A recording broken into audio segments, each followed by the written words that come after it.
on the modification of the treaty is in a sense itself a violation of the treaty, and therefore India has taken the step of putting the treaty in abeyance until Pakistan abjures irrevocably its support for cross-border terrorism. Maybe I'll stop there. I mentioned earlier yesterday as well that this is an evolving situation. I would therefore ask all of you to be considerate and restrained. It will not be possible for us or my colleagues from the armed forces to share operational details at this point in time. Beyond that, if you have any questions, may I have time for only a few, and I'll try to answer those questions. Okay, I give the floor to Rishabh. One Secretary, good evening. This is Rishabh from Times Now. I just wanted to understand, as per the press release that has been released earlier today, it says that we have successfully hit at the air defense of Lahore. Does it give our forces a better chances if in case of further escalation? And are there other air defense places as well at strategic location that were targeted? Rishabh, you are violating the first rule that I set out at the end of my remarks. The press release that has been issued by the Ministry of Defence today speaks for itself. It is related to operational matters. It's been released by the Ministry of Defence. As more information becomes available, it will be released at the appropriate time. Once again, please don't go into operational details at this point in time, because this is a constantly evolving situation. Yeah, go ahead. Foreign Secretary Smita Sharma, just wanted to ask, the Pakistani Minister Ishaq Dar in an interview has claimed that the national security advisors of India and Pakistan have spoken to each other. If you could confirm or deny, and is complete severance of diplomatic ties with Pakistan also on the table? I have no information with regard to contacts between the two national security advisors. Insofar as diplomatic relations are concerned, you've seen the steps that were announced in response to the following the meeting of the Cabinet Committee on Security on the 23rd of April. There are no further steps that are under consideration at this moment in time. Here. Right. Foreign secretary, मेरा नाम मनीष है, मैं TV9 Bharatvarsh से हूं, और आपने खुद ही बताया कि कितना मिस इन्फॉर्मेशन क्रॉस बॉर्डर से आ रहा है, बल्कि ऐसा लग रहा है जैसे पाकिस्तान के प्राइम मिनिस्टर और डिफेंस मिनिस्टर तक भी प्रोपेगेंडा करने में मिस इन्फॉर्मेशन में आ गए हैं। वो कई बार तो ये तक दावा करते हैं कि हम 3 राफेल हमने गिरा दिया, इतने हमने मिग गिरा दिए, और जब उनसे पूछा जाता है तो वो कहते हैं कि सोशल मीडिया में हमने ये सब चीज़ें देखी थी। तो अगर आधिकारिक तौर पर अगर आप कुछ कह सकें इस पर, ताकि उन्हें भी समझ में आए कि इस तरह के प्रोपेगेंडा नहीं चलने वाला है। देखिए, जब सही समय होगा तो आधिकारिक तौर पे इसके बारे में सूचना दी जाएगी, लेकिन जो आपका प्रश्न है कि प्रधानमंत्री और उप प्रधानमंत्री और विदेश मंत्री, उनके रक्षा मंत्री इस तरह की बातें कर रहे हैं, तो इसमें अचरज की कोई बात नहीं है। आखिरकार ये एक देश है जिसने अपना इसका जन्म लेते ही झूठ शुरू हो गया था। 1947 में जब पाकिस्तानी फौज ने जम्मू कश्मीर पे दावा बोला, तो उन्होंने किसी ऐसे वैसे व्यक्ति से नहीं, संयुक्त राष्ट्र से झूठ बोला कि हमारा कोई लेना देना नहीं है इससे, ये लोग जो गए हैं वो तो कबायली हैं।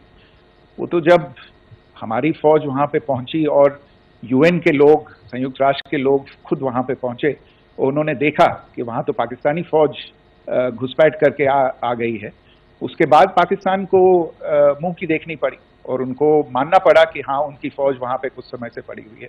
तो ये जो यात्रा है एक तरह से 75 साल पहले शुरू हो चुकी है, तो I am not surprise that this kind of disinformation is being indulged in. Yeah. Siddhant. Sir, Siddhant from Beyond. Sir, we have seen a lot of negative comments coming from the Pakistani military of escalation. if tomorrow there is an escalation, there are strikes, we know one attempt has been thwarted, what will be the Indian response to those attempts of creating more escalation? Because it is looking like it's going towards more escalation. And my second question is, are any other world powers, essentially the P5 countries, the West Asian countries, reaching out to de-escalate the current situation? Look, on escalation, we've already made our stance clear. I mean, there are two basic points. First of all, it is Pakistan that escalated on the 22nd of April. We are only responding to that escalation. And then what we have said yesterday and what my colleagues have said today, that now if there is an attempt at further escalation by Pakistan, it will be responded to in an appropriate domain. And therefore, the choice is entirely that of Pakistan to make. As to your second question, I don't think I can do better than to point you in the direction of the statements that are being made from practically every chancellery in the world and the sentiment that they are carrying. That sentiment essentially and for the major portion is support for the government of India in the context of the condemnation of the terrorist attack in Pahalgam on the 22nd of April. There is wide recognition of the government of India's right to respond to these attacks in self-defense, and of course a desire to ensure that there is not further escalation. I think these statements speak for themselves. Yeah. So this is Mausami from India Today. Now in the all-party meeting, we have learned that the defense minister has said that, you know, in the operations in Sindoor, almost 100 terrorists were killed. Would we have any details about what is the number like, and also about if there were any big faces, masterminds, terrorist masterminds who were in fact killed? There is also a report that Masood Azhar's family's 10 members have been killed, and Rauf Asghar, who was actually the mastermind of Pulwama, he's also been badly, severely injured. I don't have information at this point in time to share with you on these issues, but as I said, I think you know, there is so much information out there on television, in the news media, in social media, that it sometimes looks like a long time has passed since this. Please understand that slightly over 36 hours only have passed since this operation was undertaken. Let us have some patience. Information will come out and will be shared in due time. Shudi. Thank you, Foreign Secretary. Shudi Ranjan from Bloomberg. Sir, could you give us any understanding whether India has moved the IMF or the World Bank to kind of, you know, sensitize them about the the bailout that Pakistan has, and, you know, the kind of stuff that the Pakistan government is doing? Look, we have an executive director at the IMF. Tomorrow there is a meeting of the board of the IMF, and I'm sure that our executive director will put forward India's position. The decisions of the board are a different matter. You know the process through which they are made.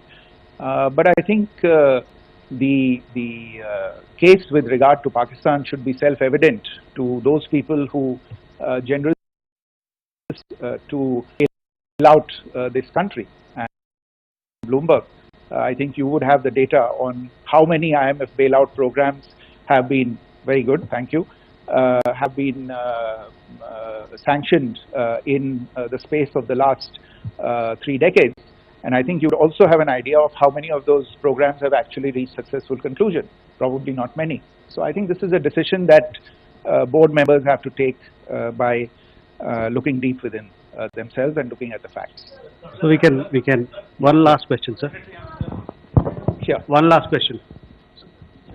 Foreign Secretary, I'm Siddhant from CNN News 18. I would like to know, since it's an opportunity to speak to you, I would like to know the response coming from United States since last 3 weeks. Saudi Arabia, Qatar. In fact, Prime Minister Modi spoke to Qatar before the strikes that evening. Perhaps how do you read the support coming from these countries,